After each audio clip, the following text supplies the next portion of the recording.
Okay, I saw a video on morality by Existentialist Cat, and I was thinking about responding. Then I realized I didn't really have an actual response. I liked her video. I believe the animals are alive and have feelings too. Hear the rain. But then I realized, no, I don't know. Maybe I still will attach it. I mean, it's sort of on topic, but only to the title, really. I decided, it made me want to talk about a relativist morality.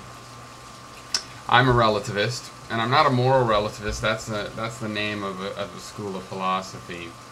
And like many philosophies of skepticism and relativity, it presents itself as a nihilistic philosophy, basically, that you can't prefer one thing over another because you have no objective means. That's a really weird thing for somebody that claims to be a relativist to think, right? That you don't have knowledge because there's no objective criteria. I don't need an objective criteria to have knowledge. I don't need an objective criteria to decide whether I want to have waffles or eggs in the morning.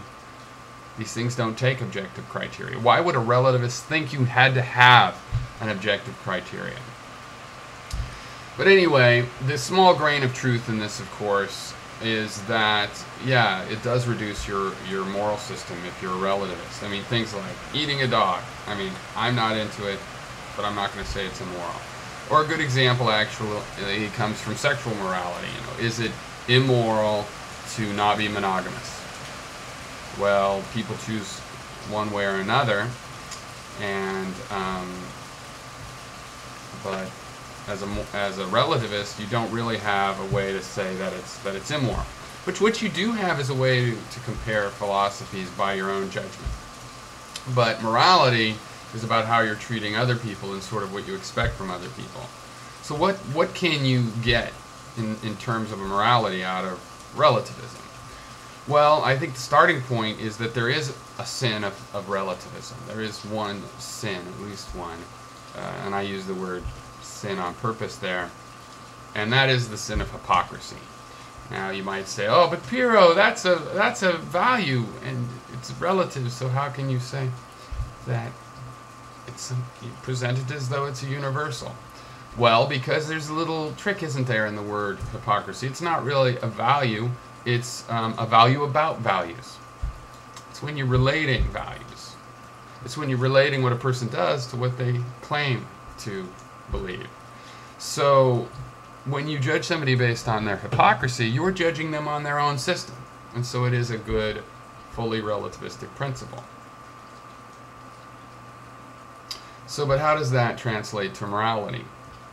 Well, if you want to be moral, and hypocrisy is immoral, then the remedy is honesty. So in relativism, morality comes down to honesty. It doesn't come down to whether you believe in monogamy or don't. It comes down to being honest with your partner or your potential partner about how you feel. And then, if they don't like that you're into monogamy and they want something open, then they can make their judgment. They won't have judged you as immoral, they'll just have judged you as not a good fit. Meaning the relationship, again, relativity is about relationships, between you and they is something that they can judge, that relationship, without saying that you're a bad person or immoral, because you have been honest with them and you have said where they stood and you've given them enough information to make an informed judgment. So relativistic morality, according to me, is all about being honest.